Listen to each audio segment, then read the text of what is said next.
السلام علیکم ناظرین، جی پاکستان چینل کے ساتھ میں ہوں آپ کا میزبان سالک مجید۔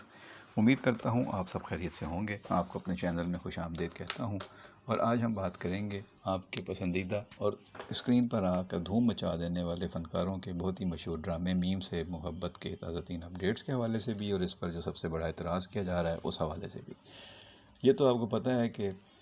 شروع سے ہی یہ پوچھا جا رہا تھا کہ کیا میم سے محبت ایک دیکھنے کے قابل ڈرامہ ہے بھی یا نہیں۔ اور دلچسپ بات یہ ہے کہ جب سے ناظرین اس ڈرامے کے ساتھ جڑے ہیں یا ان کی بہت بڑی تعداد اس ڈرامے فالو کر رہی ہے، تو بہت سے اعتراضات بھی اس پر آئے، لیکن جو اعتراض کرنے والے تھے یا تنقید کرنے والے تھے یا تبصرہ کرنے والے لوگ تھے وہ تقسیم نظر آئے۔ کچھ نے تو اس ڈرامے شو کی بہت تعریف کی اور اس کو ایک بہت ہی بہترین اور یادگار ڈرامہ قرار دیا، اور کہا کہ اگر نہ دیکھتے تو واقعی بڑی مسنگ کر دیتے اور ایک بڑا ڈرامہ مس کر دیتے۔ جبکہ دیگر نے اس میں حسینہ معین کے مشہور پی ٹی وی ڈرامے ان کہی کے اثرات محسوس کیے۔ خاص طور پر ابتدائی قسطوں میں کہا گیا کہ طلحہ، احد، میر اور آیت یعنی کہ روشنی مبین کے درمیان جو تعلقات ہیں وہ اس طرح کے ہی ہیں جیسے ان کہی میں تھے۔ اس کے مرکز میں میم سے محبت کی پیچیدگیوں، خاندانی تعلقات اور ذاتی نشو و نما کو تلاش کرتی ہوئی کہانی ہے۔ کہانی اپنے کرداروں کی جد و جہد اور کامیابیوں پر مرکوز ضرور ہے، جبکہ وہ اپنی زندگیوں کے اتار چڑھاؤ کا سامنا بھی کرتے ہیں، اور پھر اس میں فاؤل پلے بھی ہے جس میں آگے جا کے پتہ چلے گا۔ شروع میں تو لوگوں کو پتہ نہیں چلے گا کہ فاؤل پلے ہوا کیا ہے، فاؤل پلے تو ہوا ہے۔ تو میم سے محبت کی کہانی دلچسپ بھی ہے، ایک خوبصورت پاکستانی ڈرامہ ہے جو ہمیشہ سے ہی پاکستانی ڈرامے جو ہیں وہ دنیا بھر میں پسند کیے جاتے ہیں، تو اسی طرح یہ بھی ایک ڈرامہ ایسا ہے جو نہ صرف پاکستان میں بلکہ پاکستان سے باہر بھی پسند کیا جا رہا ہے۔ تو محبت اور تقدیر کو بدل دینے والے اثرات کو تلاش کرتی ہوئی یہ کہانی، جس میں روشی ایک زندہ دل نوجوان لڑکی ہے اور طلحہ ایک غمزدہ اور سخت دل اکیلے باپ کے حوالے سے یہ کہانی جو ہے وہ لوگوں کی توجہ کا مرکز بنتی ہے۔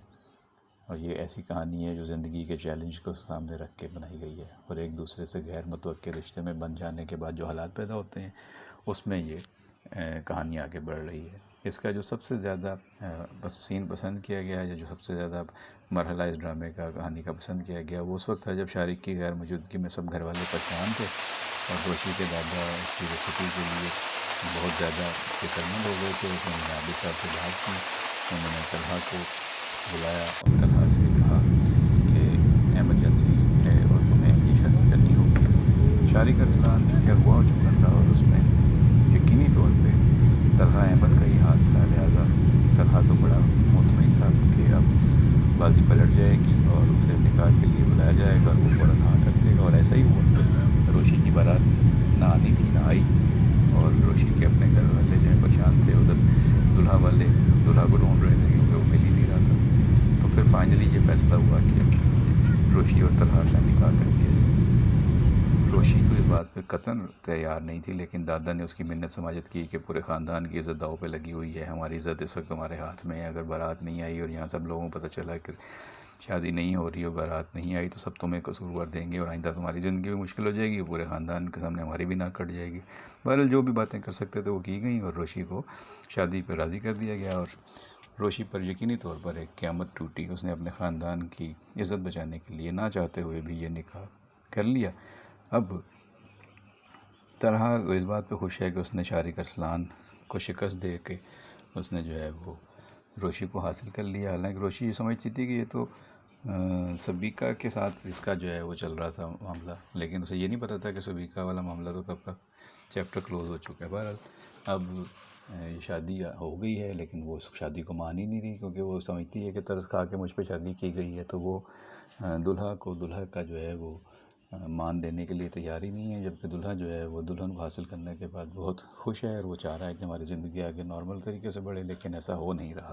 تو اس ڈرامے پہ کافی اعتراضات بھی ہیں، تنقید بھی ہے، لوگ پسند بھی کر رہے ہیں اور دیکھا بھی بہت جا رہا ہے، تو اس کا مطلب ہے کہ لوگوں کو کہانی میں جو ٹویسٹ ہے وہ مزہ دے رہا ہے۔ تو آپ کی کیا رائے ہے، آپ کے کیا خیالات ہیں، ضرور کمنٹ باکس میں اپنی رائے کا اظہار کیجیے گا، آپ کے کمنٹس کا انتظار رہے گا۔ بہت شکریہ۔